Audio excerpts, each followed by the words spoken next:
This is the MIAA Weekly.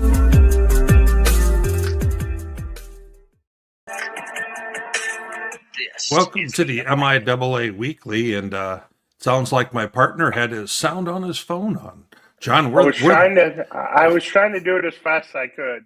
John, we're that kind of live tonight, where that happens. We are going.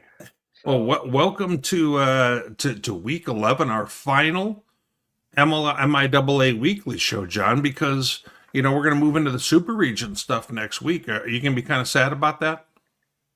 It'll clear out college football from my schedule, unfortunately. We're bringing you on for the Super Region show. Well, so don't even be trying to act like you can leave like that. It's not even like that. Football.com. That's a different schedule. That's a divide and conquer my schedule, sir. But I got you. No, it's gonna be exciting. Playoffs, Super Region 3. I mean, it's the best there is, in my opinion, is that Super Region rounds where you see these teams battle. So it's pretty fun.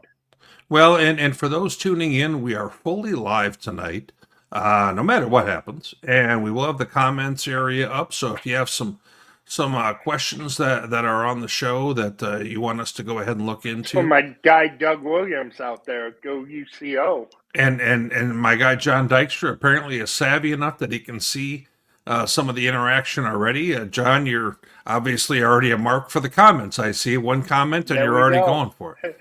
I mean, if I get the towel sitting right next to me, I might as well give Doug his love. So fair enough. And for those more Broncos later.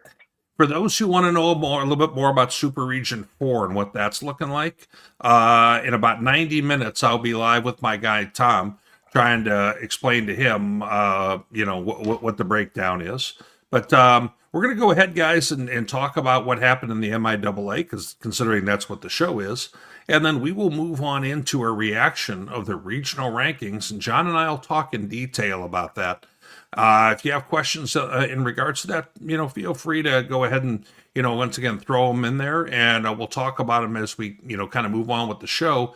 But, John, you and I are going to go ahead and kind of click right on into what we had for the results this week. And as we take a look, you know what? Our person behind the controls went ahead and circled something for a reason. He's a Moso guy, I guess. Whoever the man behind the curtain is. But hey, we haven't been able to circle a Atiba Bradley squad that much this year. That's a really good win from a Kearney team that I thought would kind of be. I kind of thought those two teams would be flipped in the standings this year. And right. Kearney has had a good year, but Missouri Southern, that's a feel-good win towards the end of the year for them. They had a couple of those last year, and this is another one. So hopefully that gives them some momentum going in the off season. Sure. Now, for those tuning in, normally we're going to have some highlights of games. I got to be honest, we've been so tied up with the regional ranking stuff. And that information comes out late on Monday that we don't have video for this week's games, but we didn't necessarily have a clash between two top 25 squads at the time and so forth. So it is what it is as we kind of wrap up the season. But let's go ahead, John, you tell us a little bit about a guy who we thought maybe would win this award more often, and now he's back winning the award again and kind of finishing strong. All things right in the MIAA. Zach Zabrowski, offensive athlete of the week. Zach had a really good game. There were a few guys that had that score gone the other way could have won it in that Emporia, Central Missouri, even though the graphic says Central Oklahoma there, game. And did he get in the portal and all of a sudden get picked up for the final week? I was going to say, man, they got quarterbacks coming out of their ears already. They got another. But Zach Zabrowski, the mule great, is 358 yards, 92 rushing yards, led them in rushing too, and 3 passing touchdowns. Just a really good week, really good win for UCM as they tried to make their playoff case. And Coach Lambo had things to say after the game that he believes they should be in the playoffs. I don't know if we each believe that as well, but that's the right headspace for Coach Lambo at this point to be in. Well, John, you may have noticed, or you may not have, because the I news may came out not have. today that we have UCM now in our top 25. And that's yeah. They've been in mine the last 2 weeks, and you guys are catching up. So I'm glad to Yeah, see it. well, yeah, we're not even gonna. Yeah, you still I have mean, UCO in the top three or something? Is that where you're at with they are that? not in the top three. They are Okay. about where they are in the real poll. Oh, okay, okay. The love on them has subsided a bit. Fair enough. It's come down to normal level. Okay. Speaking of Speaking of UCO, UCO, yes. why is This Zane Adams getting recognized here? well, this player actually plays at UCO, so the graphic got that one right, That and makes sense. he's getting love because they pulled the Kansas City Chiefs and blocked a potential game winning or game tying in their case field goal there at the end, and Mr. Adams is the one who blocked it. He had a pretty good game anyway with 7 tackles and a forced fumble, so very deserving on a team we don't always talk about their defense as much as our offense, but Zane Adams had a very good day. Absolutely. And then as we kind of round out, the players of the week, the athletes of the week, I should say, somebody that you're aware of. Why did Noah get the award here? Yeah, Noah, that looked like it was going to be a kicker battle there for a little while with Mo West and Northwest.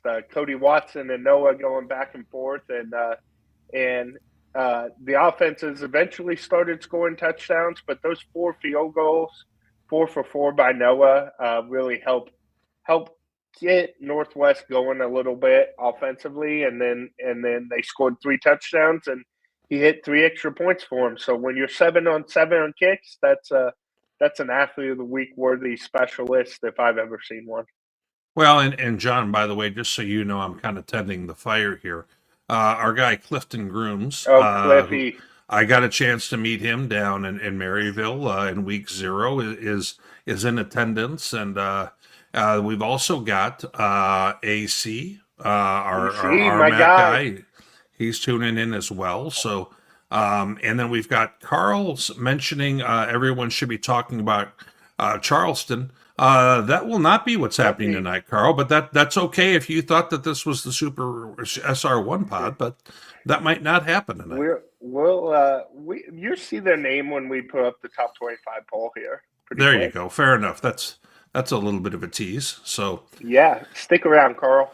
and oh, we even got our guy Armo on the show as well. Our Armo has come on in, and so we've got a lot of folks popping on in. And just so anyone's aware, we were aware of the fact that there is an issue with Facebook and StreamYard that we use, and maybe not showing names. So if we run on into that, John, that's not people, hiding names. It's just kind of a thing that's going on right now with An- Facebook, we're told. Anonymous has a good question that we'll get to probably when we look at the regional rankings a little later. But Yeah, we might hit on that a little later because I'm always interested in that as well. yeah, it's we're probably a week early for that, considering we don't have the field of 28 and one team can change the whole thing. But I get where you're going. Well, if it happens, you're going to know when that we'll get. There's no time to talk about it after it happens. So anyway, we'll get to it. Okay, so our top game, Central Missouri, taking on Emporia State, ranked, and we both thought Central Mo was going to win this game. Everybody on our panel on our Sunday night show took Central Mo. It feels like everybody jumped off the Central Mo bandwagon, is now back on, including you and I.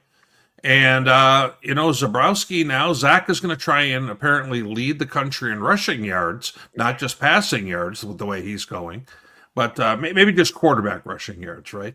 But Yeah. Gunnar Gundy, and oh, by the way, 341 yards, 4 touchdowns, but 2 of them went to the other team, for picks. Now, he also went for 100 yards rushing. Your guy, Tyler Common, Ooh. yeah, I know you're probably his biggest fanboy. 12 grabs Oh, for 228 and 3 tuds.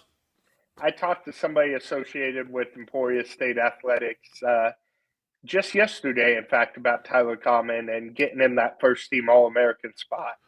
I don't think I know that's not how D2 football does their teams, but I find it hard to believe that old Tyler Coleman won't be atop a lot of those lists. Yeah, that's for certain. I think that's probably not Pretty a tough locked one up to at this figure. point. Yeah, Yeah. but no, what in this one here, a 21-point quarter for Central Missouri in the second quarter, if I'm not mistaken. They also had a big quarter like that a week ago at Pitt. Didn't they have like a 24-point quarter or something to get them ahead at half pretty comfortably? Yeah. Similar situation here, and this team's kind of clicking offensively. It may end up being a little too late. We don't know just Mhm. yet. But boy, they're doing everything they can to try and kind of make it at the 11th hour, aren't they? Yeah, and some of those other names other than Zabrowski you see on the stat sheet right there. Hogan Wasson, he kind of started the year on fire. He had a 95 and a 91-yard game in the first two games of the season, and then kind of quieted down. 88 yards today just gives Zabrowski another weapon, and then Ball. We talked about that running game, or Bell. We talked about that running game, and Mm-hmm. he had another good day. So that's helpful. I mean, Zabrowski led him in rushing, but if you can get 74 from a back, that's a lot better than they've been getting a lot of weeks. Yeah, no doubt about it. It would be great to see their season get a chance to continue. I don't know if it's really in the cards. They're going to need a lot of help, but we'll not to foreshadow too much. We'll get into that here in a little bit. As we kind of move through some of the other results, last play of the game, Central Oklahoma goes ahead and gets this kick block. Otherwise, a 43-yarder for Washburn that would have upset UCO and put a lot of this. That would have been kind of wild, John, if that had happened. And we kind of hinted at this a week ago that we had a little bit of a concern of how's this quarterback thing going to play out. And our thoughts were at that time, at least mine were, that you get Jet Huff back up and going here, and he went ahead, started this game. What wasn't bad. Two No, touchdowns, one pick. Got sacked 4 times. And all that said, it feels like he got brought in. They had 13 points at the time, I think, when he got brought in, something like that. It seemed like he got brought in just to kind of bring a spark in Dawson Hurl. Isn't that is that how you saw this? that is, and Dawson's just playing really well right now, and we've seen Yeah. flashes of that before. But man, I said last week I think they needed Jet back because I think that gives them their ceiling of how good this team can be is Yep. with a Jet Huff playing like he was early in the year. But man, the way Dawson Hurl's playing right now, he could win some games in the playoffs too. But I don't know if the two quarterback system is going to be fruitful for them moving forward. You might have to just choose one at some point, but boy, they're both in this game. They both played well, and Hurl was that spark you needed. So maybe that is the way to go. Adam Dorrell knows a lot more football than I know, so maybe he's got that figured out. But yeah, it's interesting. You don't see a top four seed in a region like Super Region 3 having this issue very often. So it's No, just kind a of team different who's going right into now ready to playoffs. host a home playoff game, right? I mean, Top 10 team in the country right now. Yeah, yeah. yeah. Yeah, and I mean, you look at Dawson Hurl, 7 of 8, 73 yards in the tud. He also ran for 60 plus yards, all within about a quarter and a few plays in the end of the third. So, Hmm. boy, I'd be awfully tempted to go with the hot hand here and kind Yeah. of have my other guy ready to go out of the bullpen. But boy, some big decisions for them to make because this is 2 games in a row now where this has occurred, where Hurl has come in and gotten the win. And I don't know. It doesn't seem like they're beholden to anything either, but in this transfer portal era where you get a guy to come in from Houston, you got to wonder if how that responds to a possible not starting a game. So I don't even think they yeah, can there's a worry lot. about that right now, given the situation they're Probably in. not, but I mean, he's got more years in front of him too. So that's the question. But yeah, For the playoffs right now, Dawson Hurl's playing really well. So we'll see what happens this week. But it's an interesting situation. Well, on the other side, Sam Van Dyne, over 400 yards passing, 4 tuds, and a pick. We're not talking about him, and he had a monster game. And if you take a look, they outgained UCO by almost 100 yards in this contest. And once again, come up short. They have been very close in a lot of big games. So it's one of those things where Washburn is probably got to be the toughest. What are they, a 2-win team or a 3-win team right now? Yeah, they are. They've got speed. They're a good team. They're it put them in a lot of other conferences. We just got a guy in the comment section that's a good buddy of yours. But if you put them in the GAC, I'd be curious how many games Washburn would have won at this point. But it's a conversation for maybe GAC Weekly. But Yeah, there you go. they're a solid football team that's played Mines to the wire and now played Central Oak to the wire. So a lot of good things going on in Washburn with a young team. Sure. Well, as we kind of move through, we show the block kick and Northwest. This was a game that I went ahead and went with the upset, and it cost me. We'll get to that later. Yeah, and it cost me dearly. And the Bearcats win on your behalf, apparently. Tell us a little bit more about this one. Like I said, early in the game, Northwest was driving the ball, and they could never kind of get over that hump.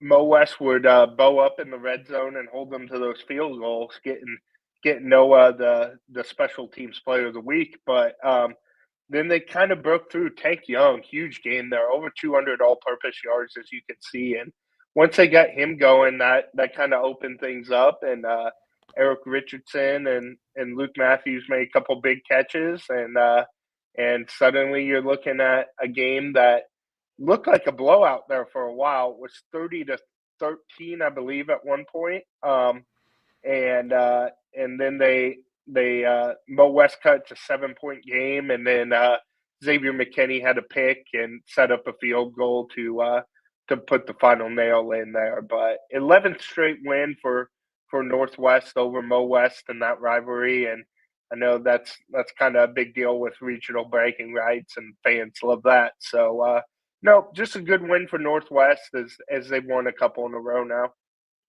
Well, it also secures them with a winning season as well, does it not? Yep. It's been a long time since they haven't had one of those, so it's a little sigh of relief in that way from the early Mel Churchma days when they haven't had a winning season. So so it's just a good win all around now going into this last week. Well, and this was one that you and I both didn't have on our bingo card, and we both got it wrong. And nice to see Southern, scratch a win here in a game where they were down 7 early, 7-0 right away, and then they kind of just got things rocking and steamrolled from there a bit in a 24-13 win. Preseason, we talked about it. I was really high on Southern, and I liked the direction of the program, but I just wasn't sure how many wins they were going to get in this league, where it's tough to get wins week to week. And that's kind of happened. They've been a little bit more disappointing than I would have liked to have seen. But this is a big win. Last year they played their best football at the end of the season. They're doing it again this year. So we'll see if maybe they can develop more consistency in years moving forward. But a good feel-good win for the Lions. Absolutely. So as we go ahead and we move forward, here's our standings. And Central Oak, and you correct me if I'm wrong, John, Central Oak now has they can do no worse than share the league title. Do I have that right? Yes, the MIAA does shares. Last year, Pitt and UCM shared it. So even if Pitt would win and UCO would lose this week, it would still be a share, even though Pitt owns that head-to-head. So they would share it just like Pitt did last year with UCM. So as we take a look at this here, Pitt's obviously a favorite to beat Northwest. And if we then took a look, if UCO, who's probably going to be, I would say, maybe even a little bit more evenly matched according to all the measures, if they were to fall to Emporia, then all of a sudden we're looking at Pitt tying for the league title, and Yes. but we're not giving it to Pitt outright. That is, yes. Pitt will not win it outright. Pitt could tie in that scenario, and in every other scenario, UCO is the MIAA conference champ, which Fair enough. is a first for them, which is a big deal. First for them to share it too. So, congrats to them on being one of the newer members in the league and getting that done. Well, let's go ahead and move ahead from the standings and take a little bit of a look at. I made a reference to the top 25 earlier, John, and you see some new people crashing the party. They're actually some old folks from the party. They just came on. They left for a while and came back. West Florida, we missed you in the top 25, West Florida. So. Well, I wasn't referring to them. I was looking at 23 and 24. But yeah. This is an MIAA show. Let me help you out. But they've been in mine, so I'm just. Well, I know, but so is Washburn, and so is Kearney and stuff like that. So at some point we have to have some quality control on this measure. For the record, those two have not been. No. They only once or twice. Only once or twice, not this week. they pretty well match my I had those same four teams in mind, so I like how the rankings have shifted out. I am higher on UCO still. I know you asked that earlier. I have them at 6, so I'm one spot higher than them. I see that. All of a sudden, you've gone chilly cold on them. Yeah, so I'm still higher on them than the rest. Pitt, I'm actually the poll is higher on. I have them at 10 at my poll.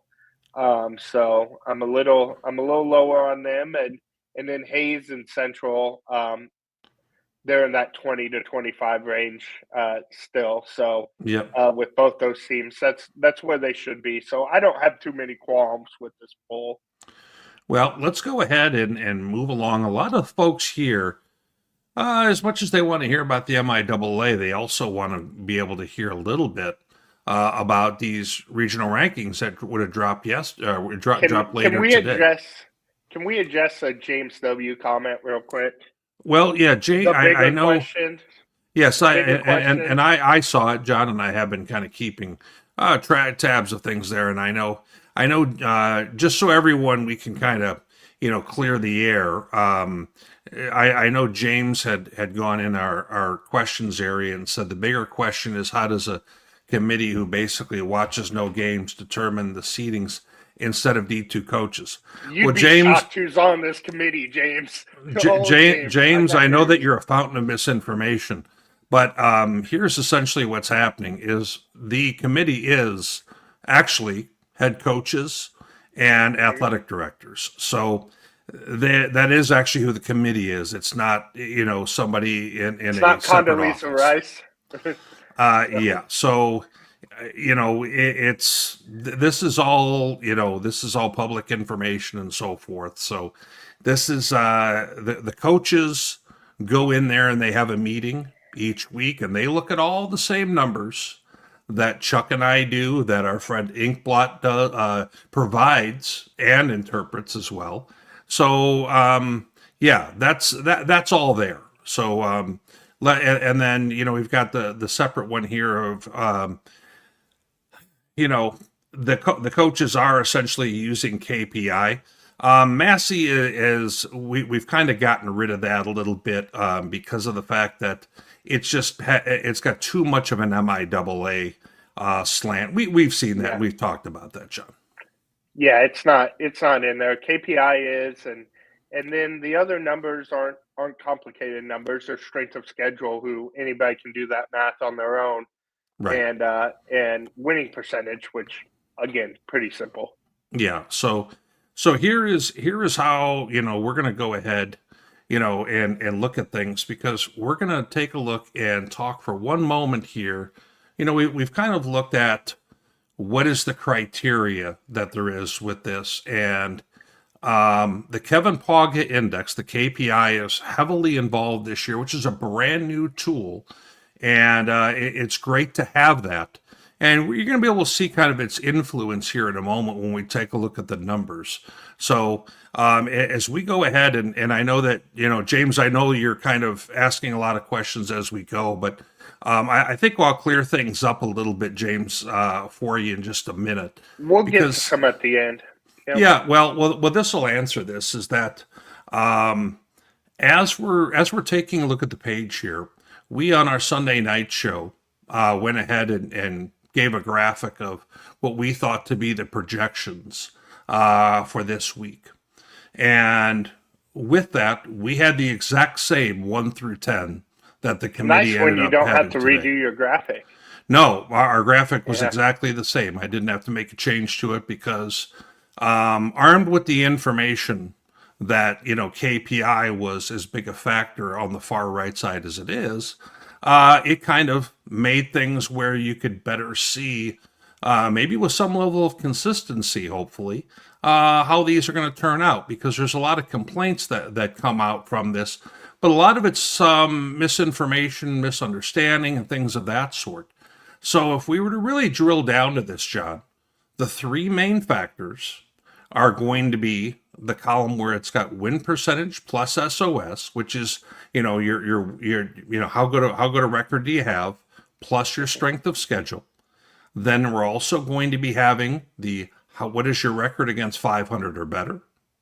And then that KPI comes into play. Those are what we are seeing to be kind of the clear-cut things that we have here. So as we go ahead and we take a look at this here, John, if you look at that KPI column, that's pretty much of a driver here, with the exception of the head-to-head results that end up kind of, inverting that a little bit with Wichita and Harding and, things of that sort. So, when you look at Harding on the 6th line, they would be higher, but they're kind of getting blocked a little bit by Wichita. Exactly. And even furthermore, imagine if Wichita hadn't lost. If Wichita hadn't lost, they'd be on the 1 line probably. And you know what? Harding would probably be no worse than 3rd or 4th. Yeah, we'd be having the same conversation with Harding that we're having with Pitt right now, where it's like, oh, yeah, their numbers bump them above everybody, and Wichita's a good loss. And then Wichita had happened what they had happen, and that's kind of in the GAC. The other trouble is, look at all those wins above 500 that the GLIAC and the MIAA have and all that. The GAC plays an insular schedule, so you're going to be limited with the amount of wins above 500 you can get. And I think that's kind of hurting a few of those teams right now. Wichita and Harding obviously have 2 wins above teams over 500, which is solid. But if you look further down the page, Southern Arkansas has 1 win over a team above 500. Henderson State has none. That's kind of where you're looking at with the insular schedule, and something that affected the MIAA for years. Obviously not anymore, because they have non-conference games this year. Right. And, I know that, we've got some questions that are coming in, like we see right here. So Harding should be higher than Pitt and UCO on KPI. Well, I think we just mentioned that there's 3 factors in this, not 1. So if we take a look at the wins versus 500 or better, Pitt's 3-2, so they have 3 wins they've notched over 5 teams they've played, and Central including Oaks the number 3. 1 seed in the region. Yeah. So and Harding has only got 3 games they've played against those kind of squads and are 2-1. So they're not going to come out as good in when you look at those, and not to mention Pitt's SOS is really high also. So we need to make sure that we're not just kind of looking at little pieces of things, but big picture, how are we arriving at it? And the metric that used to be on this, and I don't think it is anymore, you can correct me, is wins against regionally ranked opponents. Yes, and KPI has taken the place of that.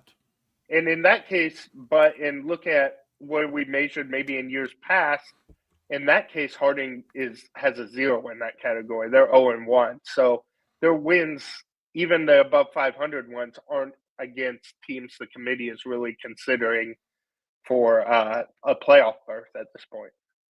Yes, yes. So now Armo makes an interesting, mention here. Armo says silo scheduling is what is hurting Watchtower and Harding, both in SOS and KPI. He's 100% correct. Because the fact that they're not having a chance to play teams out of conference and getting wins against some out of conference teams and proving how good the GAC can be. Especially, I mean, if you have those two teams play out of conference, I think they're both going to do just fine. So, Yeah. so that's I would agree with Armos going with there for sure. And that's really what that comes down to. I wrote column after column for years. The MIAA had to get out of it because they would tout themselves as the best league in the country. Well, you need to prove it, and you prove it in places other than the playoffs. So I would make the same plea to the GAC. Let's get rid of this silo. And James, I know you're misremembered, but last night we actually had Harding at number 6 yesterday. I said there was a chance that Harding could be as high as 4 if you were to break them away from Ouachita. So, James, I'm assuming you're asking questions and not trolling. So I'm giving you the benefit of the doubt on that. Yeah, James is doing fine. He's a fan of his league, and we're happy to talk a little GAC on here because it affects the region hugely, obviously. Now Rocky in Kansas mentions the benefits of Massey. I agree, Rocky. Massey is the GOAT. We love to use that as a point of reference and oftentimes a point of humor. So I would agree there's definitely a place for that. But let's go ahead. Grimm mentions here SAU is getting robbed. Well, you know what? I think that there's an interesting, kind of backstory to this, which is if we were to go ahead, right after this came on out, the regional rankings in the middle of the afternoon today, we had, the Mule Rider football, their football account said, how does a team number 10, because they were regionally ranked number 10 a week ago in SR3, enter the week 8-2, win 78-0, have a better record, and then he kind of goes on into how did we fall out? And the answer is that these aren't standings, and we kind of had discussed this 2 weeks ago. That be prepared to see teams move up and down because your resume is brand new each week, and no matter how you slice it. Like Central Washington, I'll give them an example of that.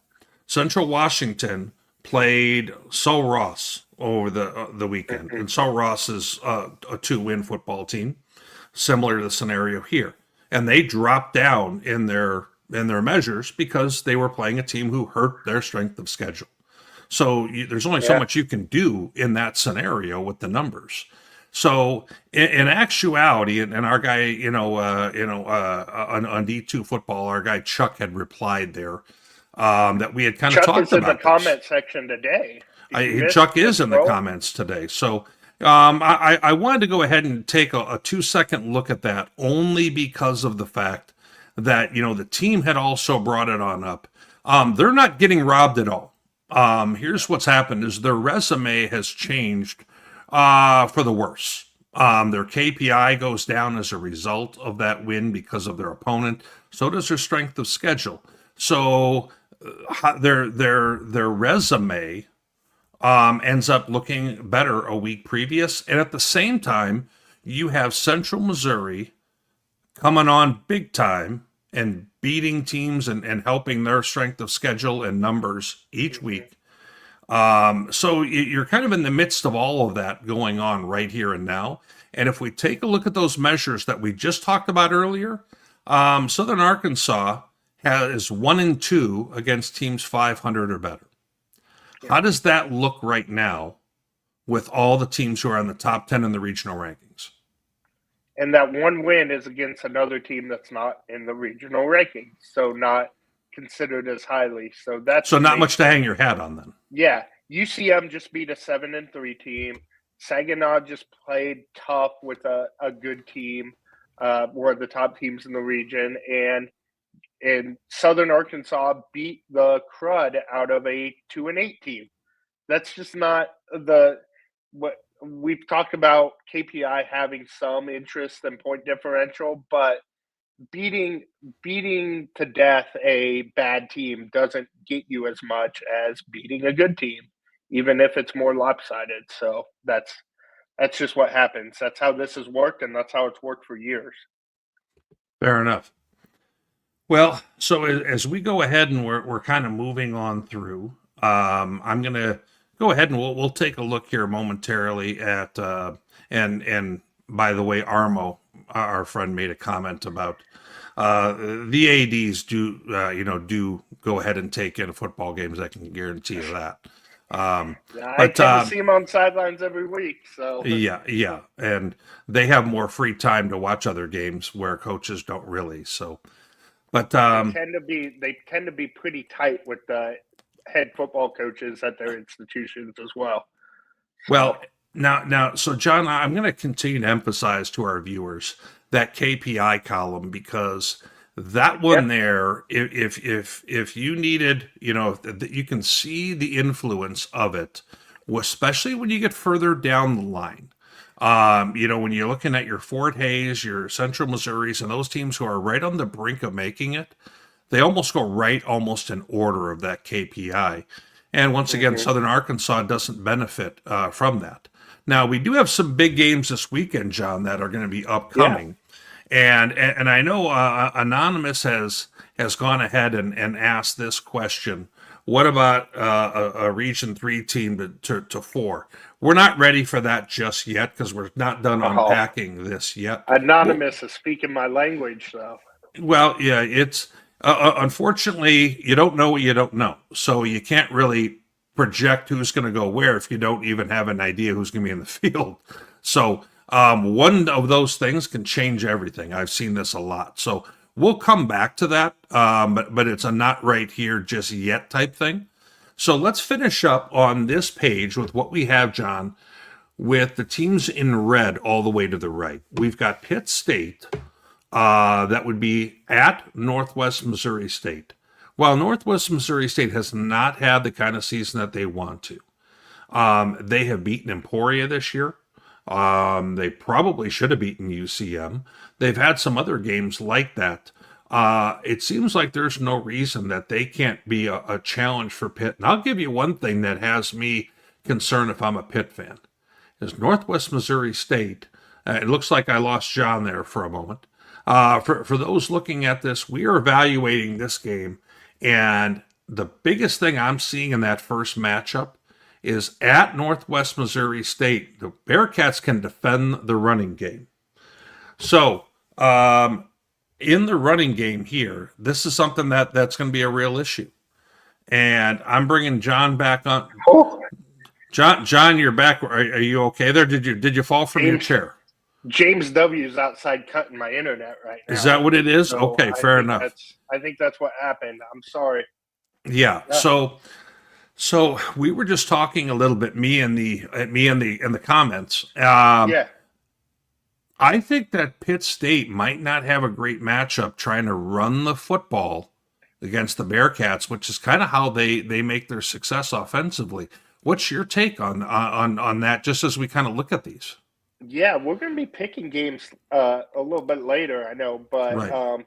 That one's interesting. That and Emporia, for our GAC fans in the comments, they have two clear teams to root for there with Emporia and Northwest to try to knock down the MIAA and kind of flip that so it's the GAC hosting those two games instead of the MIAA. But yeah, those are both interesting contests for sure. And like you said, Northwest and Pitt State kind of match up interesting with the run game. But last year, Pitt kind of handled them. So it's going to be interesting. But both Pitt and UCM or UCO, I believe, are pretty solid favorites in those games still. Now the risk that Pitt has, if Pitt loses, they're a 3-loss team.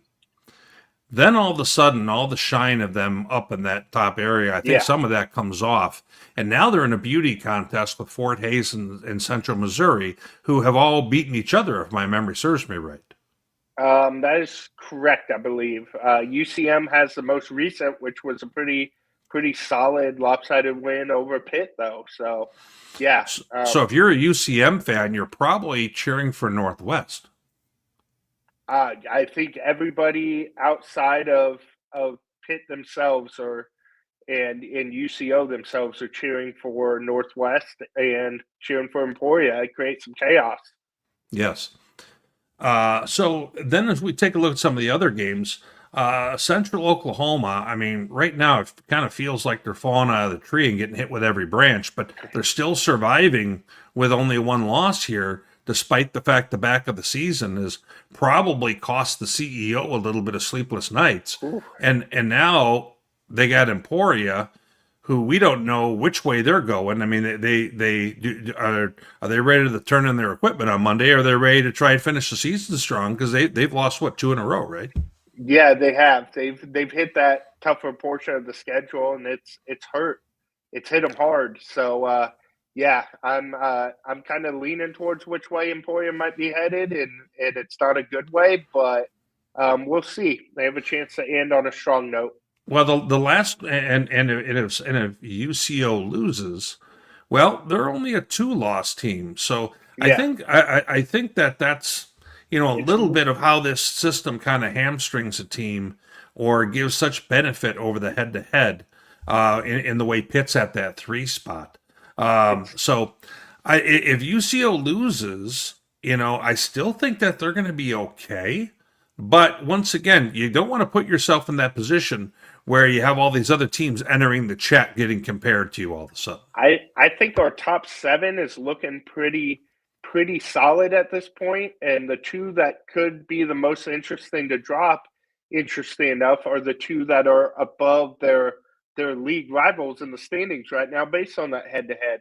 If Ouachita loses to Henderson and they lose that buffer of Harding, which is kind of lifting them up at this point, where do they end up? And if Pitt becomes a 3-loss team, all of a sudden that gets murky too. So interesting enough, I think those are the most interesting games that could really affect who is in the field. Well, that last one is the one we haven't mentioned yet. And, with Ouachita having quarterback injury, different guys playing the position, they've kind of got their own little UCO situation going on. With their top guy not being fully healthy, and then a do everything wide receiver for them hurt.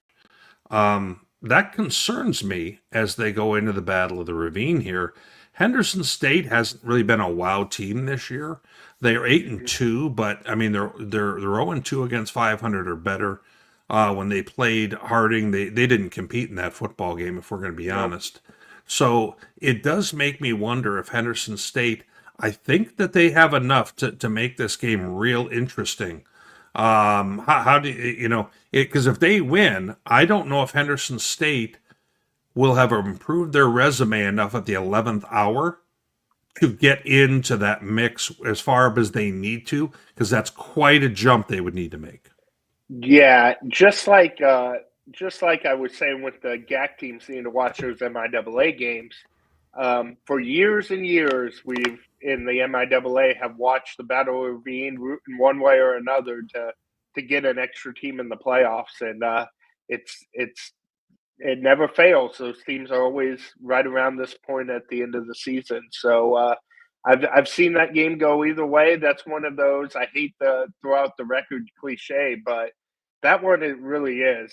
You could see that one going either way, and if Henderson pulls that off, yeah, we're going to have some very interesting conversations with that 9-2 line with Ouachita, Southern Arkansas, and Henderson all beating each other. Yeah, fair enough.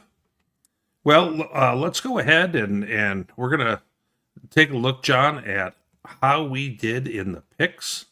And boy. then at the very end, we'll do a little bit of Q&A with the group.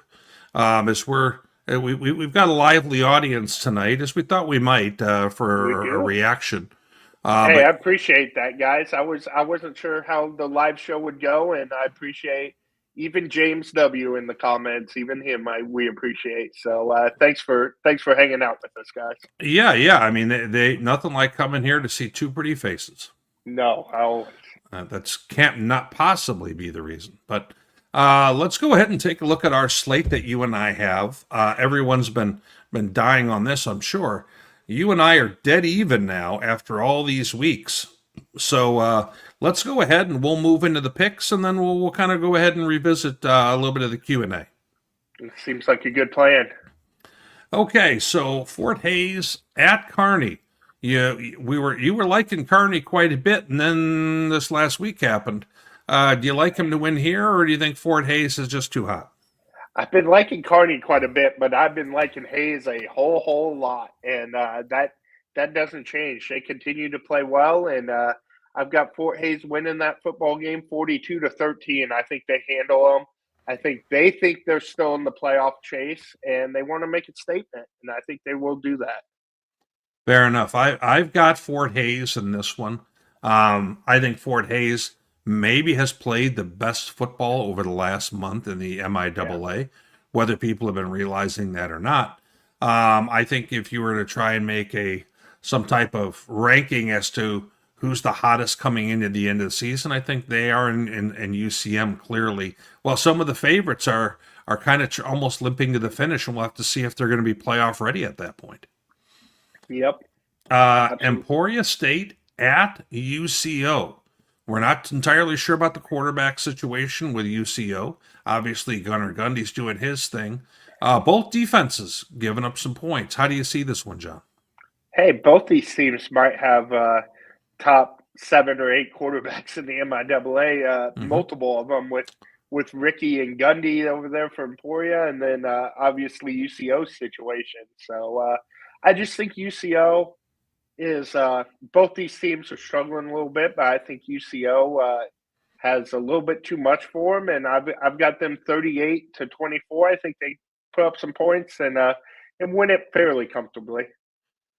I don't think there's any comfortably about this, and I didn't figure you would. Well, last week I said Washburn was going to give them everything they could handle, and they did. I think that same thing happens here. I think Central Oak finds a way to get out, but I got 40-38, that kind of ball game, and I would not be surprised at all if Emporia had too much in the passing game, because Central Oklahoma seems like their offense is not quite hitting on all cylinders overall at the moment. I told you earlier that I was speaking to an Emporia person about Tyler Common and his All-American status. They might be looking to make another statement for Common in this game too. Could be a big game for him against that UCO secondary. Missouri Southern, red hot. Yeah. Going on into Warrensburg. Do they stay hot here, John? There's another team in this game that's pretty red hot too, and I think that's the bigger issue. No, I've got the Mules. Just like I said with Hayes, they believe that they have a chance at the playoffs, and until they are told otherwise, that's all that matters. So UCM winning this one 52-27. I think Zach Zabrowski makes another case for the Harlan Hill as well.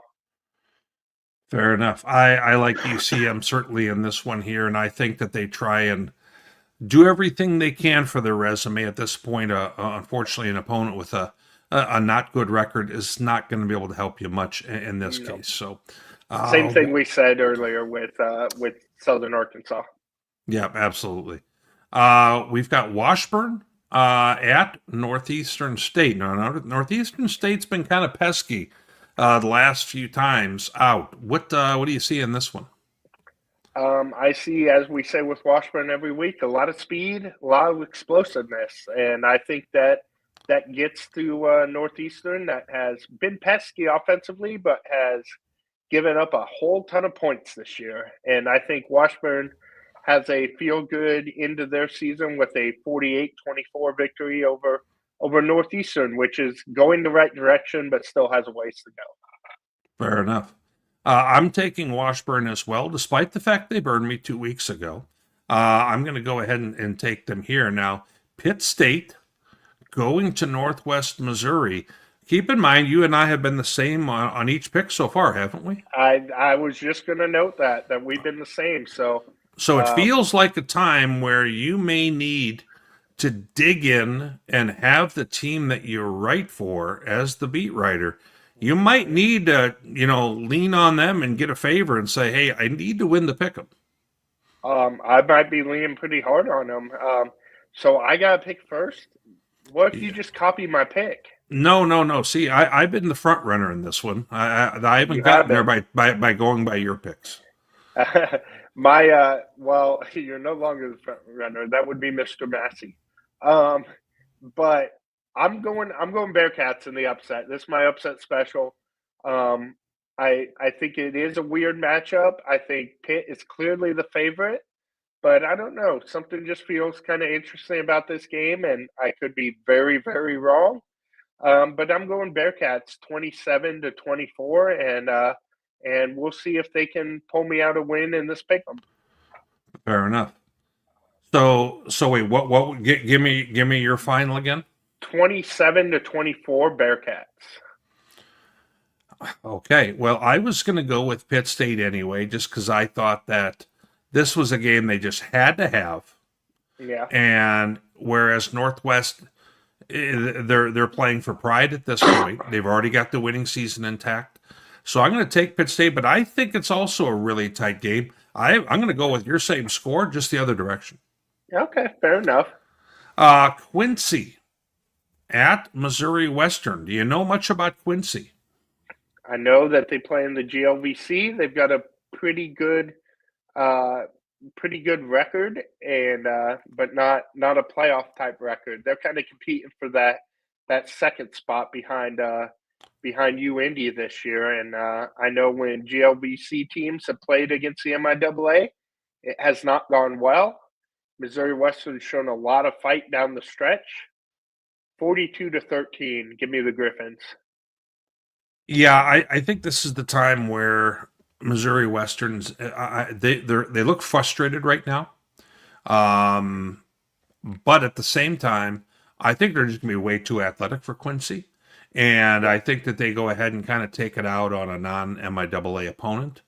Now Quincy's had their moments this year, GLVC squad, but it's just a little bit. There's levels to this, and I think Missouri Western goes ahead and kind of takes care of business there. So let's go ahead and it all comes down to the Gorillas and the Bearcats. I know. This is an interesting position we're in with that game.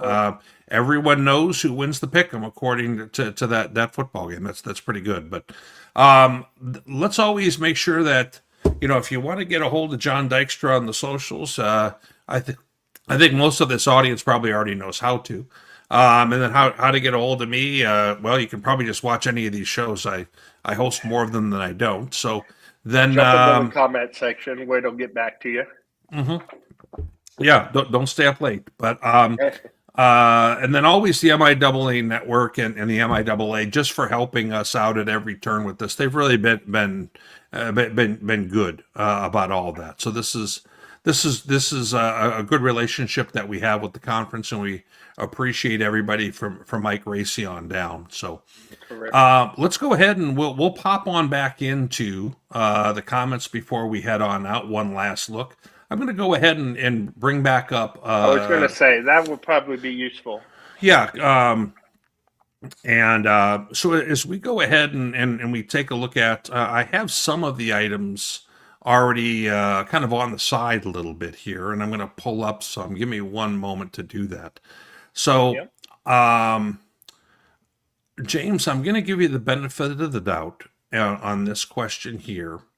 We've got still haven't addressed how you guys have Harding ranked higher than James. Ouachita, Pitt, and UCO, yet the committee somehow got it right.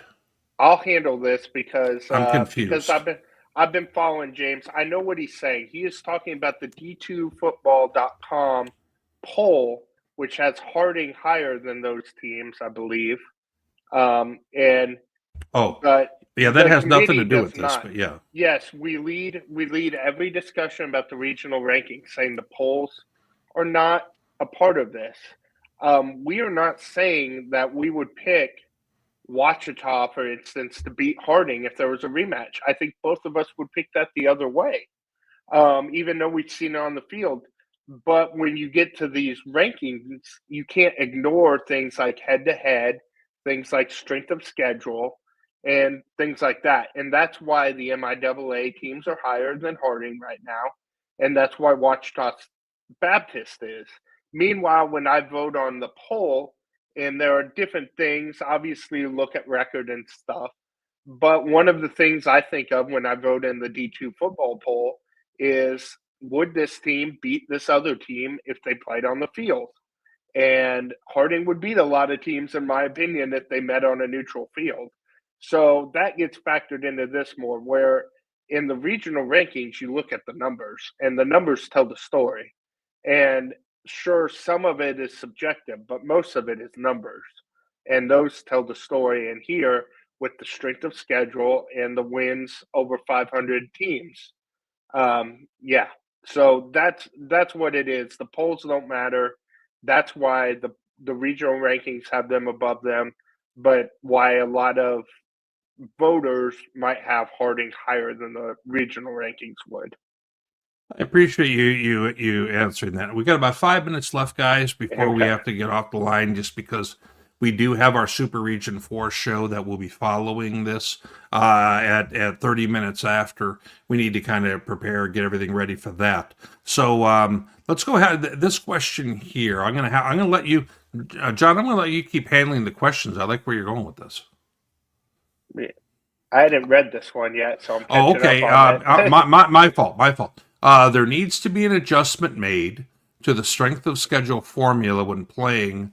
No Yeah. one doesn't hurt you as bad as playing a weak Okay. team. I see.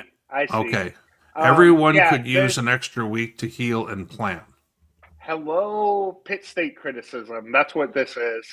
Pitt Ah, State took away their Northeastern State game. I know there were other things that in factors there got pulled out. They thought they might have another game, but the bottom line is it helps them because yes, they play one less game, which hurts your winning percentage because 7-2 is not as good as 8-2. mhm. But they also help their strength of schedule. So the strength of schedule help is more beneficial than the extra game is. That is correct. I But don't love you that don't get either. gate as an athletic department. Yes, So not there's some trade off here. there is. But in these regional rankings, yeah, it's true. Not playing a bad team helps you, and it gives you a bye week, which, yeah, as he said at the end, yeah, you get that bye week. You can do a lot with that. So I get where this is coming from. I have the same issue where I don't love it, but I don't really know what you can do about it either. It is kind of the way it is. A lot of these teams have a hard time getting people to play them. We've seen it with the GLIAC more in recent years. Fair State would a lot of times have several open dates. And it's just because nobody wants to play Fair State because they'll kick your butt. I So, don't know about yeah, several open dates, but we'll go along with it. Yes. okay. Okay. Uh, My guy Armo here. yes. If Henderson beats Wachita, does Harding jump UCO if UCO wins? And jump Pitt State if Pitt wins? Armo, that's a great question because that seems like the thing that's been holding Harding back. Uh, Okay, here's my thoughts on this. both I those think teams play better teams than Harding plays this week, though, I I would don't say. think that's got anything to do with anything. I Yep. think the committee's already kind of married to what they're doing here. Gotcha. And I don't think that the committee will truly look at things as if the slate is clean and we're going off everything brand new come the end of the season.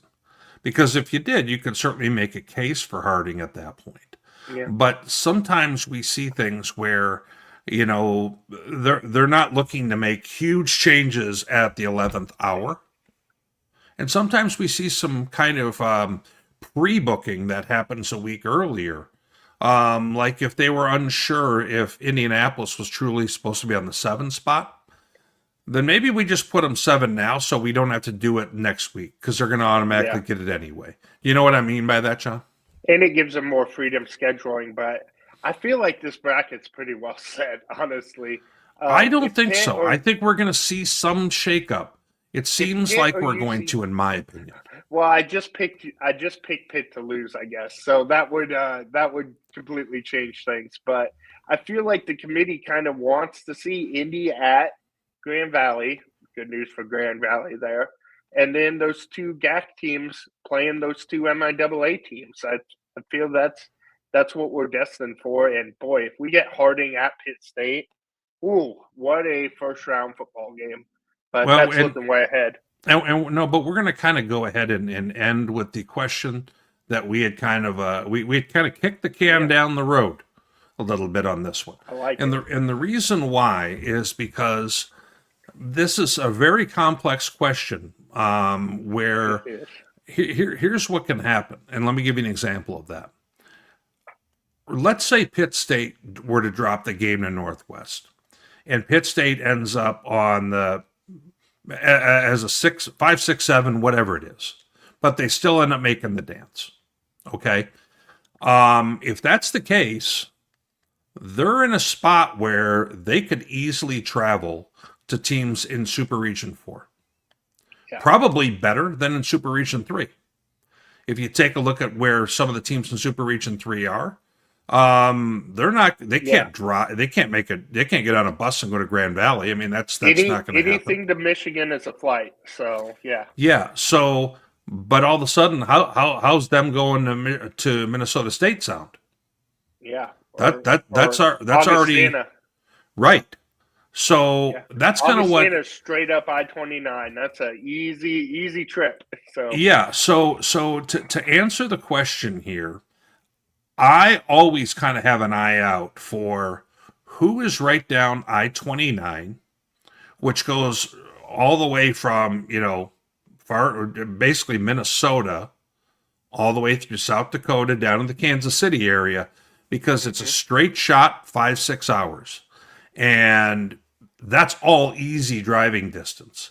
So if you take a look at a team like a Pitt State, if they were to go ahead and end up on the page, or if somehow a Fort Hays or Central Missouri does, maybe they could do the same thing, because it's all about them trying to save a flight if we were to see some type of moving around in regards to the regions. And I like this idea because they're going to be fresh matchups. Being a person who's in Super Region 4, I am so over all of the conference matchups that we inescapably get in Super Region 4, pretty much because of the geographic, proximity where we're not close enough to others. And I could see that with an MIAA team, for example, possibly getting shipped up there. And I would find it fun. It would be a breath of fresh air for me. Or shipped down. Could you see one of those GAC teams go in and play in a Lone Star team? Angelo State. Yes. And then maybe having a Sioux Falls, who might be a 7 or 6 seed in Super Region or in Super Region 4, maybe they make the trip to Pitt instead of vice versa. Maybe that's an option. Yeah, things went so well there last year. I'm sure they would love to make a return trip. Oh, I forgot that they played them last year. Yes. But that's not this year, at least for the No. I mean, they were like an expansion team last year, if we're going to be honest. So and but it is what it is. But we're going to need to wrap up shop here in just a moment. I really want to thank as much as we give our guy James W. a hard time for eating paint chips when he was younger. As much as we give him a hard time, because he throws it at us, we throw it at him. And I want to thank all those who showed up, because this was a last-minute thing for us to go live. But you know what, guys? We thought, honest to God, that you folks would want to have a little bit of the reaction to the regional rankings that just came out. For those who want to, talk a little bit about Super Region 4, we'll be on here in about a half hour. Keep in mind, that's a Super Region 4 show. So for those who want to talk about Charleston, or if they want to talk about Harding or others, that's probably not going to be the place. But I really appreciate our audience showing up for this. You guys did a great job for that. And Rocky mentioned, is there time to talk about the 2025 changes? There is, Rocky. It will be next year. No, but we might pressure Witt to do that on a future show, because I think that is kind of interesting. But yeah, not for this week. Yeah, we've just got too much on our plate right now for that. But Rocky, I appreciate the question. We're just giving you a hard time and buzzing your tower a little bit. So, once again, thanks, folks. Now. And you know what, John, we're going to close up shop here. And once again, see you guys on out at the games. Thank you.